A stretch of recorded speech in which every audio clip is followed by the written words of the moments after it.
Hello guys, मैं हूं संतोष जावरिया और आप देख रहे हैं अनुपम एजुकेशन चैनल।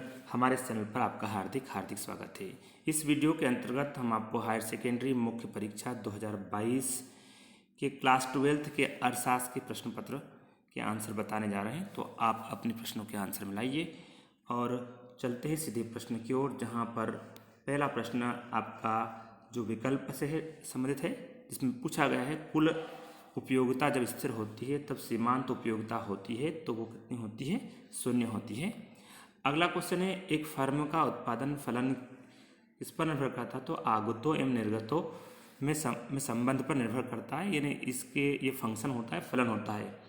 भारत में वित्तीय वर्ष की अवधि कितनी होती है? तो भारत में वित्तीय वर्ष की जो अवधि होती है 1 अप्रैल से 31 मार्च के बीच में होती है। इसी कारण से प्रत्येक वर्ष 31 मार्च से पहले सभी कर्मचारियों को या सरकार को अपने आय व्यय का लेखा देना होता है। उसके बाद में सीमांत उपभोग प्रवृत्ति है, तो क्या है? Del C by del Y. इसके बाद कीमत स्वीकारक व्यवहार किस प्रतियोगिता की विशेषता है? तो यह पूर्ण प्रतियोगिता की विशेषता है। उसके बाद चलते हैं आधुनिक अर्थशास्त्र के जनक के रूप में जाना जाता है, तो सभी लोग जानते हैं एडम स्मिथ को आधुनिक अर्थशास्त्र का जनक कहा जाता है। उसके बाद में हमारा अगला क्वेश्चन है जो रिक्त स्थान की पूर्ति से संबंध है। तो पहला क्वेश्चन है जिसमें औसत प्राप्ति की बात कही गई है। तो औसत प्राप्ति जो होता है पूर्ति बटे मात्रा, तो हम ये क्या लिखेंगे? पूर्ति बटे में मात्रा ऑलरेडी लिखा है, लेकिन मैं लिख दे रहा हूँ मात्रा।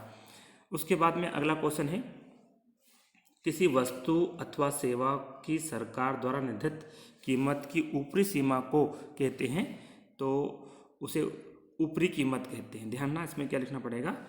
ऊपरी कीमत, इसका राइट आंसर रहेगा। और उसके बाद में अगला क्वेश्चन हमारा इस तरह से है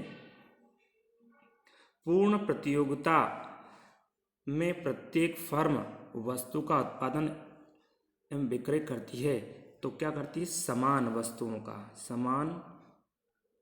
वस्तु का उत्पादन एवं विक्रय करती है। उसके बाद में भारत का केंद्रीय बैंक क्या होता है?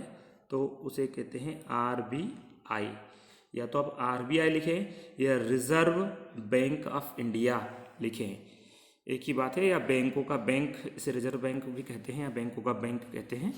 उसके बाद में अगला क्वेश्चन है अगला क्वेश्चन हमारा है अल्पाधिकार में विक्रेताओं की संख्या कैसी होती है? सीमित होती है। सीमित लिख दें या कम लिख दें, बात एक ही है। कम भी लिख सकते हैं, सीमित भी लिख सकते हैं। और उसके बाद में अगला है विदेशी विनिमय दर को दर भी कहते हैं, तो विदेशी दर भी कहते हैं, से विनिमय दर कहते हैं। विदेशी विनिमय दर को विनिमय दर कहते हैं, विनिमय दर कहते हैं। अगला क्वेश्चन है संतुलित बजट से आप संतुलित बजट में आय व्यय की राशि होती है, तो कैसी होती है? आय व्यय की संतुलित का आशय क्या होता है? तराजू के दो पलड़ों की तरह, तो इसलिए हम संतुलित बजट में यही कहेंगे कि संतुलित बजट में आय व्यय की राशि बराबर होती है, और आपने समान लिख दिया तो भी सत्य है। इसके बाद अगले क्वेश्चन की ओर चलते हैं, जहाँ पर सत्य असत्य से रिलेटेड प्रश्न है। तो पहला प्रश्न है हमारा अवसर लागत को आर्थिक लागत भी कहते हैं, तो ये फाल्स है, गलत है, असत्य है।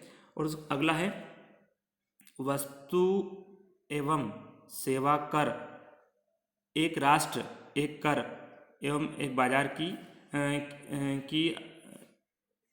की अवधारणा पर आधारित है, तो ये बिल्कुल क्या है? सत्य है। जिस तरह से वन नेशन वन टैक्स वाला फॉर्मेट इसमें काम कर रहा है, इसलिए हम इसको क्या कहेंगे? सत्य कहेंगे। अगला हमारा क्वेश्चन है भारतीय रिजर्व बैंक बैंकों का अंतिम ऋणदाता होता है, तो बिल्कुल सत्य है, ये भी सत्य है, ऊपर वाला सत्य था। अगला क्वेश्चन आ रहा है जिसमें है, इसको थोड़ा छोटा कर लेते ताकि आप देख पाएँ। यदि किसी कीमत पर बाजार मांग से अधिक होती है, तो उस कीमत बाजार अधिमांग कहलाती है। थोड़ा से पूरा देख लें, कीमत पर बाजार अधिगम कहलाती है, चौथा। तो ये क्या है? फाल्स है। उसके बाद दो अनधिमान वक्र एक दूसरे को काटते हैं, तो ये बिल्कुल क्या है, पांचवा है, ये फाल्स है, ये फाल्स है। अगला है बाजार मांग वक्र औसत संप्राप्ति वक्र है, तो ये क्या है, सत्य है। तो आप देख रहे हैं पहले वाला हमारा क्या था, फाल्स था, फाल्स यानी असत्य, दूसरा वाला ट्रू, तीसरा वाला ट्रू, फिर फोर्थ और फिफ्थ फाल्स और सिक्स्थ ट्रू है। अगले क्वेश्चन की ओर चलते हैं। अगला क्वेश्चन हमारा है जिसमें सही जोड़ी से रिलेटेड है। तो सही जोड़ी से ये रिलेटेड है, तो देखिए यहाँ पर स्थापन वस्तुओं के लिए सबसे पहला ऑप्शन है कि चाय और काफ़ी एक दूसरे की स्थापन वस्तुएं हैं। दूसरा है पूरक वस्तुएं, तो पूरक वस्तुएं कैसी है, कार और पेट्रोल। उसके बाद में मूल्यह्रास, तो मूल्यह्रास का संबंध किससे है, प्रतिस्थापन व्यय से। और अंतिम वस्तुएं, ये इसका संबंध है अंतिम उपभोक्ता। उसके बाद केन्स का आय विश्लेषण कैसा है, तो वो है अल्पकालीन होता है। और निवेश जो है इसका संबंध है भौतिक पूंजी व स्टॉक से। अगले क्वेश्चन की ओर चलते हैं। अगले क्वेश्चन में आपसे एक वाक्य में उत्तर दीजिए। इन प्रश्नों का उत्तर आपको एक वाक्य में देना है। तो विश्व बैंक की स्थापना कब हुई थी, तो ये 1946 में हुई थी। 1946 में विश्व बैंक की स्थापना हुई थी। और यदि आपको पूरी तारीख भी याद है तो वो भी लिख सकते हैं। किसी वस्तु की मांग एवं कीमत में किस प्रकार का संबंध होता है, तो मांग और कीमत में साम्य का संबंध होता है, यानी साम्य संबंध होता है। साम्य संबंध भी आप लिख देंगे, चलेगा। उसके बाद में अगला है अवसर लागत क्या है। तो अवसर लागत का मतलब ये होता है कि जब साधन विशेष का प्रयोग मूल वस्तु के उत्पादन में न करके उस वस्तु के लिए किया जाता है, जिससे उत्पादक को अधिक लाभ अर्जित होता है, उसे अवसर लागत कहा जाता है। मान लीजिए किसी मशीन का प्रयोग आप किसी वस्तु ए के निर्माण में करते हैं, लेकिन वस्तु ए का फिलहाल मार्केट में कोई उठाव नहीं है, तो आप उसी मशीन से बी का यदि उत्पादन करते हैं जिससे आपको अधिक लाभ हो रहा है, तो आपने अवसर का क्या ले लिया, अवसर का लाभ ले लिया। उसको अपनी वस्तु को दूसरी जगह अप्लाई करके उसका लाभ ले लिया, तो इसे अवसर लागत सिद्धांत कहते हैं, अवसर लागत कहते हैं। अब अगला है श्रम बाजार में मजदूरी दर का निर्धारण कैसे होता है। तो इसका आंसर है मांग के आधार पर। किसके आधार पर, मांग के आधार पर, मांग के आधार पर किया जाता है।